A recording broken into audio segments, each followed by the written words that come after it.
एक महिला सेनापति लगातार 3 वर्षों तक युद्ध करके 21 देशों को जीत लेती है। वो अकेली ही राज्य के आधे भूभाग की रक्षा करती है। युद्ध से पहले सम्राट ने वादा किया था कि लौटने पर उसे सर्वोच्च सत्ता दी जाएगी, लेकिन विजयी होकर लौटते ही सब कुछ बदल जाता है।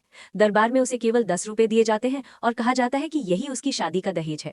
दरबारियों का मानना था कि इस युद्ध में जीत उसकी नहीं बल्कि राज्य की शक्ति से मिली है। यहाँ तक कि सम्राट कहता है, इस जगह कुत्ते को भी बैठा देते तो युद्ध जीत लिया जाता। इसके बाद उस पर आरोप लगाया जाता है कि उसने राज आदेश की अवहेलना कर अपनी मर्जी से अतिरिक्त युद्ध किए। उसकी कोई सफाई नहीं सुनी जाती, उसकी सत्ता छीन ली जाती है और उसे नजरबंद कर दिया जाता है। महल लौटकर वो देखती है कि उसका भाई पूरे राजप्रासाद पर कब्जा कर चुका है। वो कहता है कि शादी के बाद लड़कियां यहाँ नहीं रहती। वो कुछ नहीं कहती, टकराव रोककर सेना शिविर चली जाती है। वहां जाकर देखती है कि घायल सैनिक इलाज न मिलने से मर रहे हैं, क्योंकि राज दरबार ने जानबूझकर दवाइयां भेजना बंद कर दिया है। उसे पता चलता है कि ये सब उसके भाई की साजिश है। दवाइयां पाने के लिए उसे सेना का प्रतीक छोड़ना होगा। सैनिकों को बचाने के लिए वो अपनी शक्ति त्याग देती है, फिर भी अपमान नहीं रुकता। भाई उसे घुटनों के बल बैठकर प्रतीक देने को मजबूर करता है। कुछ दिनों बाद पुरस्कार दिए जाते हैं।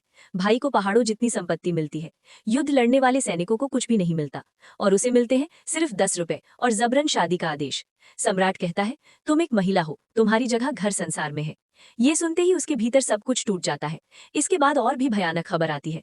वादा तोड़कर दवाइयां नहीं भेजी गई, कई घायल सैनिक मर चुके हैं। सैनिक विद्रोह चाहते हैं, कुछ डरते हैं क्योंकि वे केवल 800 हैं और दुश्मन 1 लाख।